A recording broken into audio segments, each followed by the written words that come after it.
Oi, gente, eu sou a Amanda.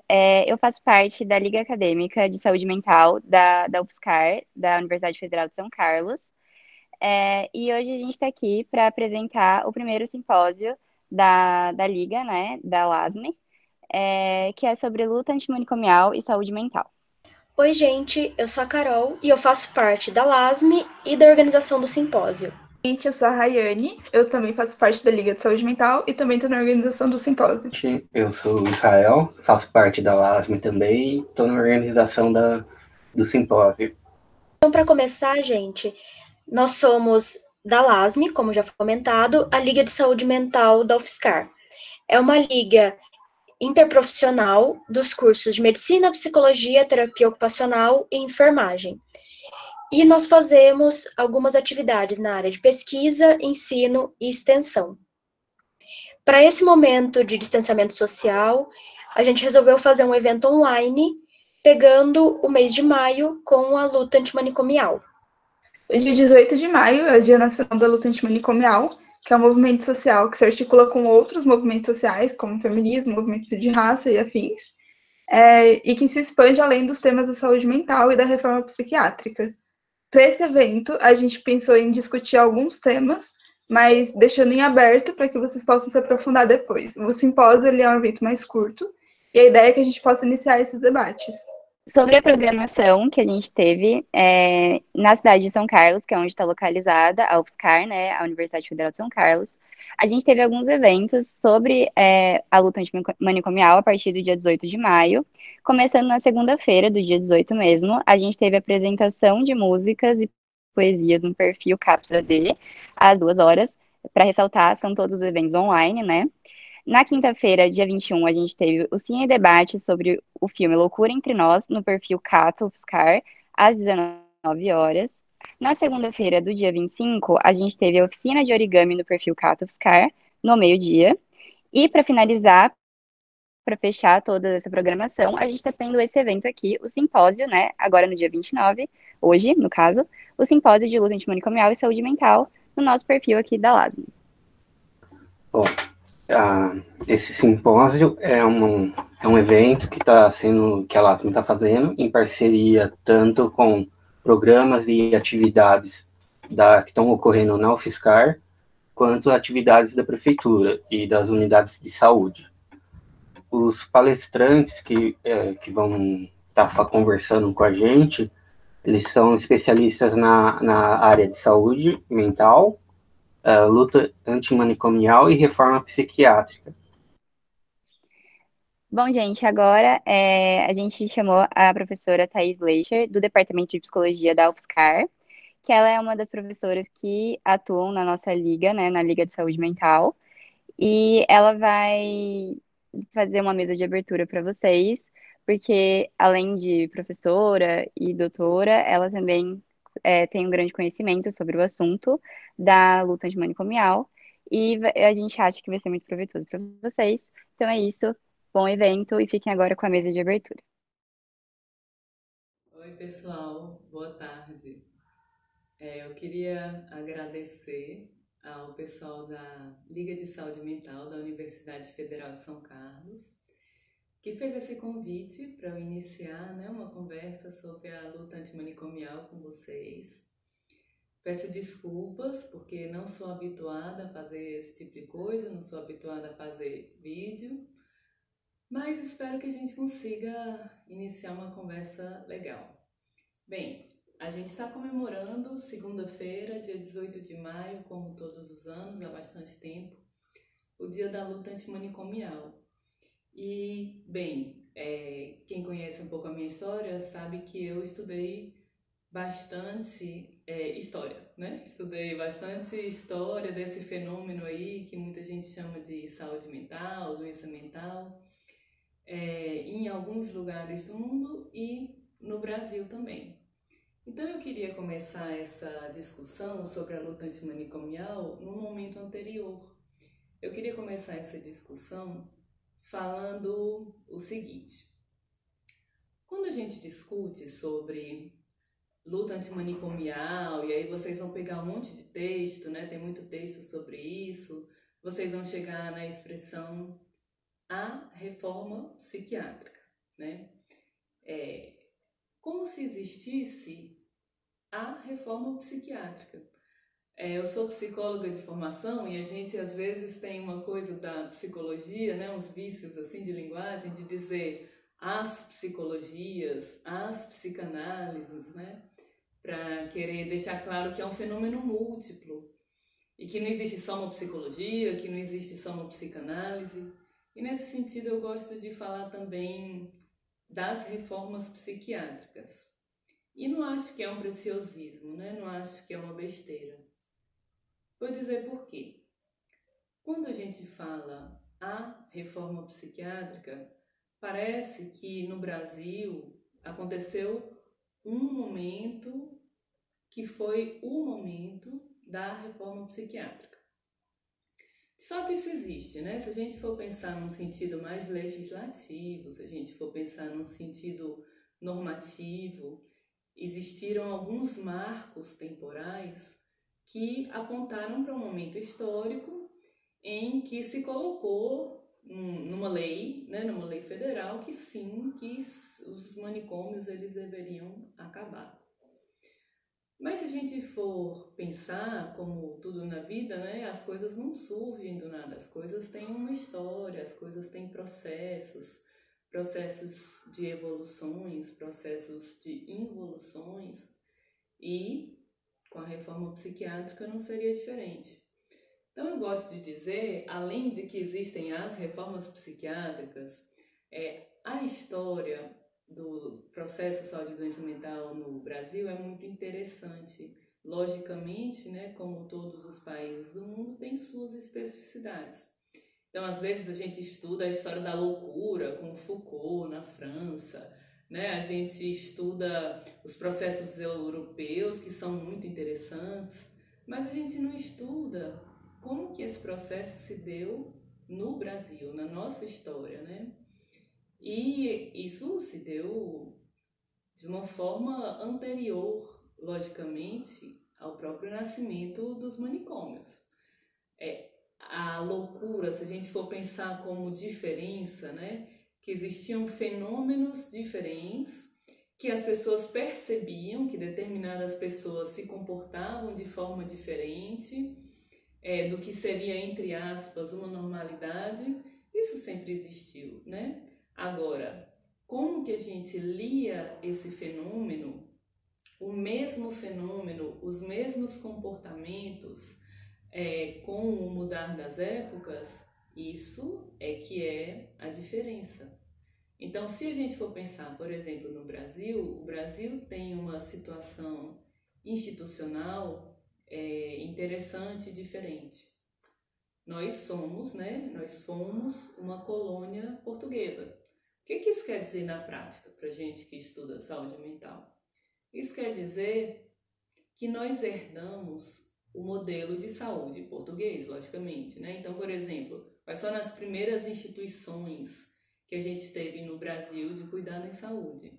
As Santas Casas, né? As Santas Casas, que eram instituições filantrópicas e que existem, né? Até hoje, em muitos lugares ainda são a referência de cuidado, que são instituições filantrópicas.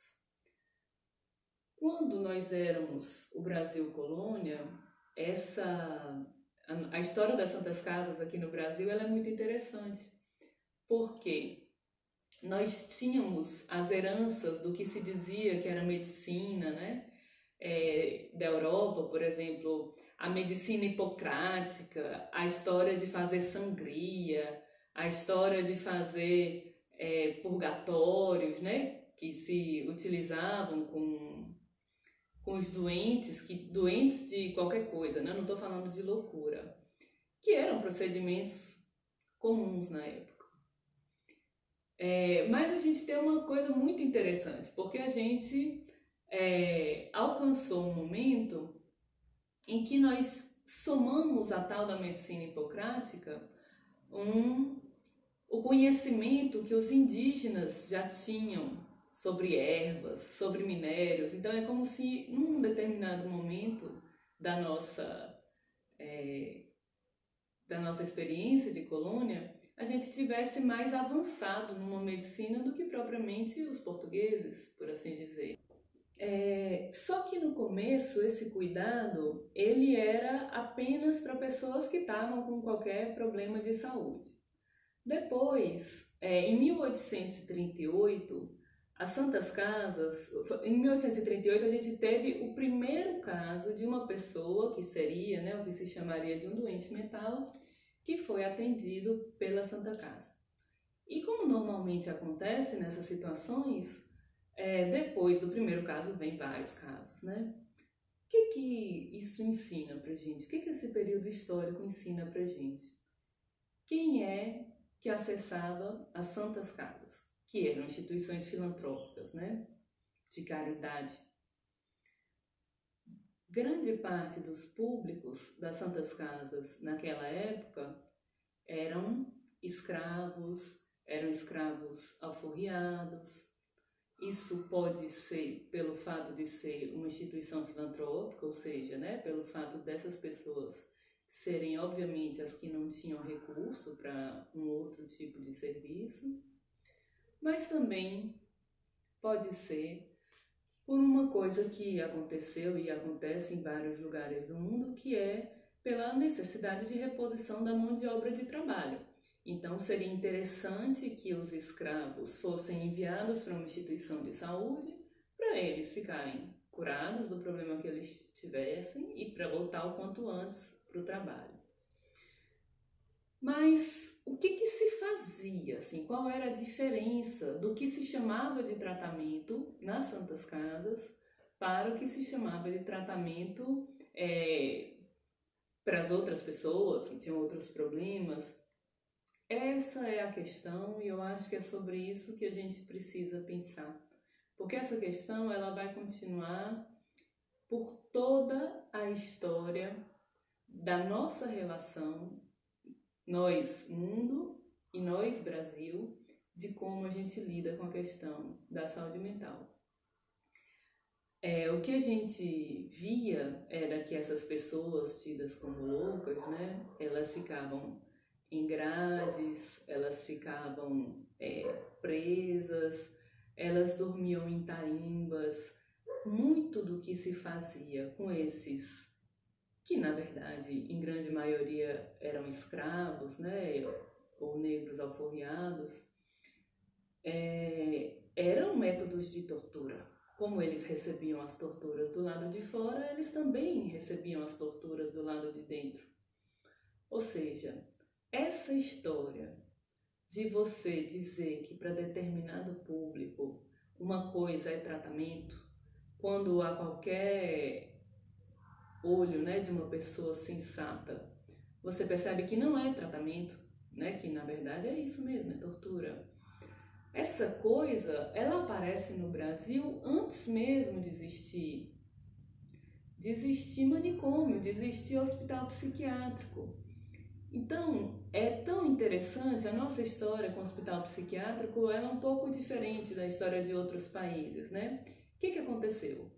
Em 1838, chegou, né, a primeira pessoa com uma questão que seria essa questão aí de doença mental. Em 1839, já se fez a primeira denúncia pública, existia um médico, De Simone, que ele publicou um artigo que aquilo não era tratamento. Vocês estão ouvindo uma coisa muito característica daqui de São Carlos, que é o trem de São Carlos. Dizem que não existe a possibilidade de você estar em nenhum ponto da cidade sem que você ouça o trem de São Carlos. Bem, como esse evento é produzido pela UFSCar, vocês ficam aí com esse brinde de conhecer o trem de São Carlos. Bem, mas voltando um pouquinho depois dessa interrupção do nosso modo de viver, né, aqui em São Carlos. Então, o que é interessante também destacar do que aconteceu nas Santas Casas e que, se vocês forem ver, acontece em tudo que é tipo de instituição que se diz, né, como se fosse tratar, mas que na verdade não serve para isso. Praticamente elas abrem, elas começam a receber as pessoas e logo em seguida as denúncias de maus tratos começam. Com as Santas Casas não foi diferente. Mas o que é interessante a gente saber dessa história? É que, por incrível que pareça, os hospitais psiquiátricos começaram aqui no Brasil como se fosse uma alternativa aos maus-tratos. Então, assim, essa coisa que se fazia nas Santas Casas não era levado pelo médico alienista, né, que se existia na época, o alienismo, que foi a primeira teoria psiquiátrica lá do Pinel. Não, era uma coisa indistinta. Então, era preciso criar um hospital, uma coisa científica, com pessoas especialmente preparadas para isso. E isso, na época, o que havia de mais moderno, por assim dizer, né, o que havia de mais o chique no último da época do tratamento, eram os hospitais psiquiátricos, né, os manicômios. Então, houve uma movimentação muito grande para que se criassem os manicômios com a melhor das intenções, que era tirar as pessoas das Santas Casas e dar um tratamento que fosse verdadeiramente científico. Então, essa campanha por fazer, né, um hospital psiquiátrico científico, ela funcionou. Esse hospício começou a ser construído. Em 1852 a gente teve o nosso primeiro hospício brasileiro. O que aconteceu? Aconteceu o que normalmente acontece com todo tipo de serviço que é criado para esse público. Rapidamente esse serviço lotou. E por que lotou? Aí sim a gente vê a nossa história repetindo a história de vários países do mundo. Lotou porque as pessoas mandavam para lá todo mundo que era indesejável. Qualquer pessoa que fosse, entre aspas, tida como problemática era enviada para o hospício Dom Pedro II. Então o que aconteceu? Rapidamente começou a acontecer no hospício, que era para ser um lugar de tratamento, com o que se tinha na época, a mesma coisa, né, que aconteceu, por exemplo, antes, nas Santas Casas. Então você teve superlotação, você teve violência de uma forma generalizada. O que eu chamo de violência de uma forma generalizada? Você ter tanta gente, a ponto de você não ter como dar um cômodo adequado para essa pessoa, você não ter como dar comida para todas essas pessoas, roupa para todas essas pessoas. Isso é violência. Mas também, no nosso histórico, começaram a aparecer violências como a gente entende como violência, né, direta sobre pessoas específicas. Então, a nossa história, nesse sentido, ela repete a história de todos os manicômios que existiram, né, que serem lugares em que as pessoas depositam quem elas não querem conviver. Mesmo que elas saibam que a pessoa pode entrar lá e nunca sair tratada, porque não é um lugar de tratamento, mas se transformou e se transforma em depósito de gente. Então, por que eu estou dizendo isso? Para voltar àquela questão primeira, que é a reforma psiquiátrica não é pontual. A reforma psiquiátrica nasceu no Brasil antes mesmo de existir psiquiatria, no sentido de entender que o que era oferecido para as pessoas não era um tratamento. Então, nós tivemos aí o nosso primeiro hospital psiquiátrico, né, o Dom Pedro II, e esse modelo dos hospitais psiquiátricos, assim como ele se espalhou pelo mundo, ele se espalhou no próprio Brasil. Então, rapidamente, a gente passou a ter manicômios, né, em todo o território nacional. O que aconteceu com os nossos hospitais psiquiátricos meio que seguiu muito os movimentos internacionais do que se dizia que era tratamento em saúde mental. Então, depois desse primeiro modelo mais pineliano, nós tivemos uma mudança já no início do século XX. Em 1903, nós tivemos a Lei dos Alienados, que tentava novamente se aproximar, né, que o que fosse oferecido nos hospitais psiquiátricos fosse realmente um tratamento de saúde. E aí, já mais se aproximando do modelo da psiquiatria germânica, que mais ou menos dá as bases para o que hoje é a psiquiatria hegemônica, tentando se aproximar aí de um modelo mais biologicista de adoecimento mental. E em contraposição a esse tipo de serviço, também no Brasil foram criadas as colônias agrícolas, que tentavam dar uma ilusão de maior liberdade pelo fato de serem espaços mais abertos, mas mesmo assim eram espaços que as pessoas entravam e muitas vezes não saíam. E aí se somou a essa questão dos problemas teóricos da época também as questões sociais. Então, por exemplo, em todo o período histórico, em todo o período ditatorial, esse tipo de instituição sempre foi utilizada como instituição de controle. No Brasil não foi diferente. Então, o que aconteceu? Durante o nosso governo militar, esse tipo de instituição aumentou e muitas pessoas também passaram a ser internas pelo fato de serem militantes que se contrapunham ao regime militar. Então, existiam no Brasil muitas prisões políticas que, na verdade, as pessoas eram encaminhadas para os manicômios como se elas tivessem algum problema de saúde. Mais uma vez, o que se repetiu na história é que esses lugares não eram lugares de tratamento, como a gente sabe. E vivemos o que se viveu em outros países, a situação dos eletrochoque em massa para as pessoas, sem nenhum cuidado. Mais uma vez, essa questão da tortura, ela só modificava suas formas, mas o que estava em questão era tirar as pessoas do convívio social e maltratá-las. Em contraposição a isso, né, como eu disse antes, isso nunca foi totalmente bem aceito, desde que surgiram esses, entre aspas, né, tratamentos, existiam muitos movimentos do campo contra isso. Por um motivo teórico, então, por exemplo, as pessoas que se alinhavam lá pela década de 70, a gente começou a se aproximar do que se discutia, por exemplo, como psiquiatria democrática, psiquiatria comunitária. Então, a gente teve o nosso primeiro Congresso Brasileiro de Psiquiatria como um marco na direção de uma atenção comunitária, mas, ao mesmo tempo, nós estávamos em uma ditadura militar.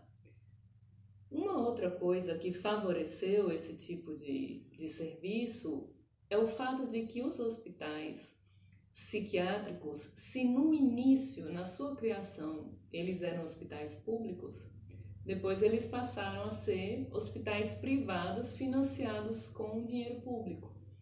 Então era muito bom esse sistema de, entre aspas, tratamento, que a pessoa não ficava boa, nunca. Porque, lógico, se eu estou pagando por um serviço e a pessoa vai ficar o resto da vida dentro daquele serviço, para o dono do hospital psiquiátrico isso era muito lucrativo. E o dinheiro ele ia receber igual. Então, mesmo que ele não investisse em boas condições de cuidado, ele receberia aquele dinheiro. Então, era uma empresa muito lucrativa. Os hospitais psiquiátricos eram empresas muito lucrativas que não precisavam entregar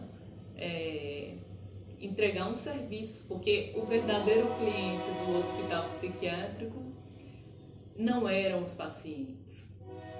Bem, no final da década de 70, já junto com os outros movimentos, né, democráticos que a gente teve durante esse período, né, em alguns momentos a gente pôde sair mais, se mostrar mais, em outros momentos a gente precisou ficar mais recluso, mas de qualquer maneira os movimentos de redemocratização, eles continuaram existindo com mais ou com menos força, né, dependendo do período. E na década de 70, se somaram a esses movimentos amplos pela redemocratização brasileira os movimentos próprios do nosso campo. Então, o movimento dos trabalhadores da saúde mental, o movimento da reforma psiquiátrica. Então, no início, esses movimentos nasceram, o movimento de reforma psiquiátrica brasileira nasceu muito dos trabalhadores. Neste momento, ele estava muito ligado aos trabalhadores.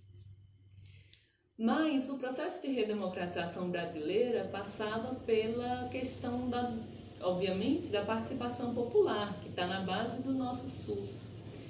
Então, uma das coisas que se discutia em todos os campos, por exemplo, quem estuda movimentos sociais vai ver que nas escolas era do mesmo jeito, né? Na educação era do mesmo jeito, era que as pessoas participassem dos processos decisórios. Então, em uma escola, pais, alunos deveriam opinar, e na saúde do mesmo jeito. Então, na década de 80, a gente tem vários marcos já, né, a gente saindo da ditadura, que são importantes para a gente. Então, a primeira conferência de saúde mental, a conferência de saúde, a 8ª Conferência Nacional de Saúde, que foi um marco muito importante para a gente criar o SUS, a própria criação do SUS, a Constituição Federal. Todos esses foram movimentos que tiveram muita importância para dar a cara disso que a gente chama de movimento da luta antimanicomial. Mas, para a gente, há mais de 30 anos, a gente se reuniu na cidade de Bauru, né? Alguns de nós teve a oportunidade de estar lá agora recentemente, comemorando os 30 anos desse encontro de Bauru, já numa perspectiva de aproximação com usuários e familiares de usuários.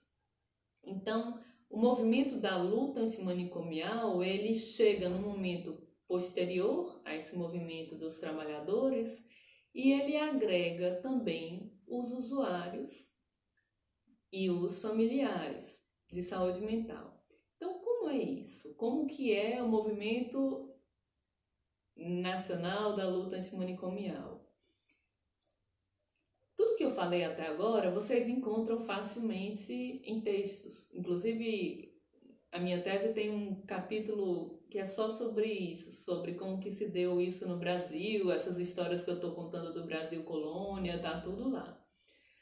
Mas isso a gente lê, né? Isso é fácil a gente ler. Agora, como que é o meu aprendizado sobre o movimento da luta antimanicomial? Eu tive sorte porque eu morei um período no Ceará e nesse período eu tive a oportunidade de participar do Fórum Cearense da Luta Antimanicomial. Então eu tinha tido uma primeira experiência de trabalho na saúde mental, meu primeiro emprego foi num centro de atenção psicossocial, eu era uma trabalhadora. Depois eu me tornei uma estudiosa, né? O tema da minha tese foi esse, sobre uma política pública de saúde mental bem exitosa que a gente teve lá no Ceará, que é a política do Quixadá, do município de Quixadá.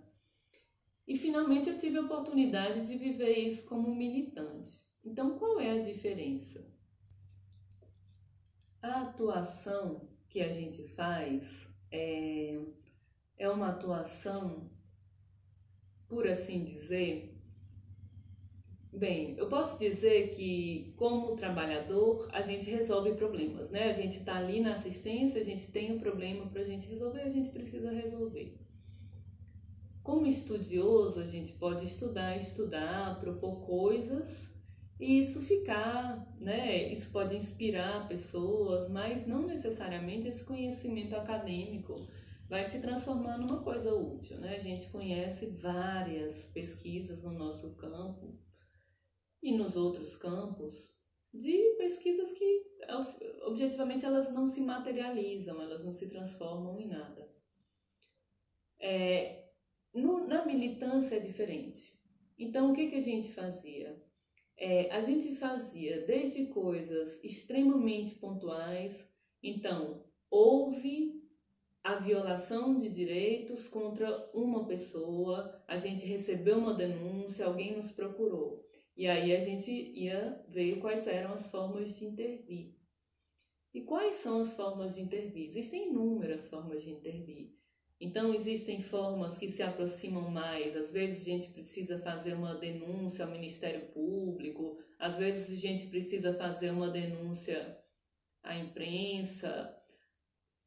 E existem outras formas, menos pontuais e mais estruturais. Por exemplo, um dos ganhos que a gente teve com a nossa Constituição e que a gente pouco se utiliza são os instrumentos, né, que a gente tem hoje de participação popular. Então, nós ainda temos garantidos pela Constituição o nosso direito de termos conferências sobre todas as políticas públicas sociais, comissões dedicadas a discutir as políticas públicas sociais. Só que em momentos menos democráticos, como esse que a gente está vivendo agora, quem deveria puxar essas iniciativas? A gestão deveria puxar essas iniciativas. Mas em momentos menos democráticos, a gestão não puxa.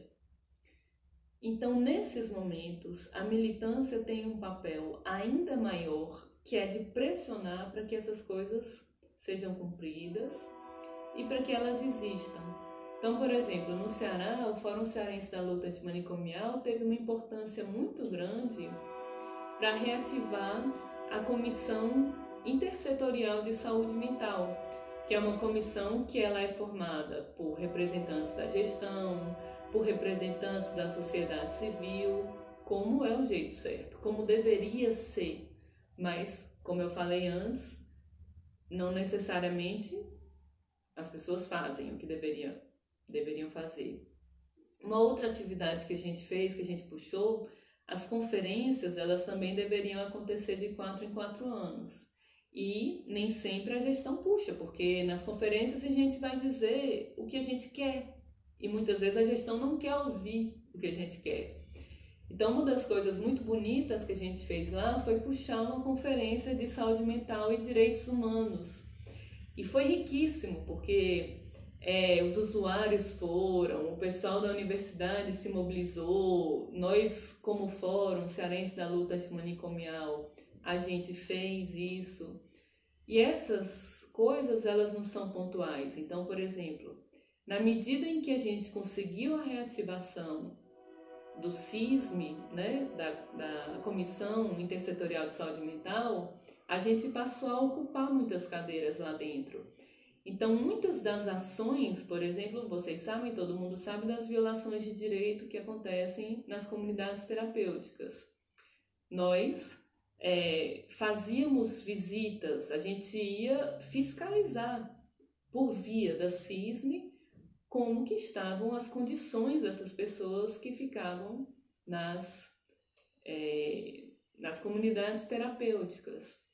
Então, vejam, o que faz, né? O que faz um movimento de luta antimanicomial? Ele vai lutar desde o caso daquela pessoa que naquele momento ela precisa muito da gente e às vezes não tem quem ajude, quem esteja por ela, mas a gente vai também criar as condições de fiscalização e acompanhamento das políticas e vai denunciar quando essas coisas não estejam funcionando bem.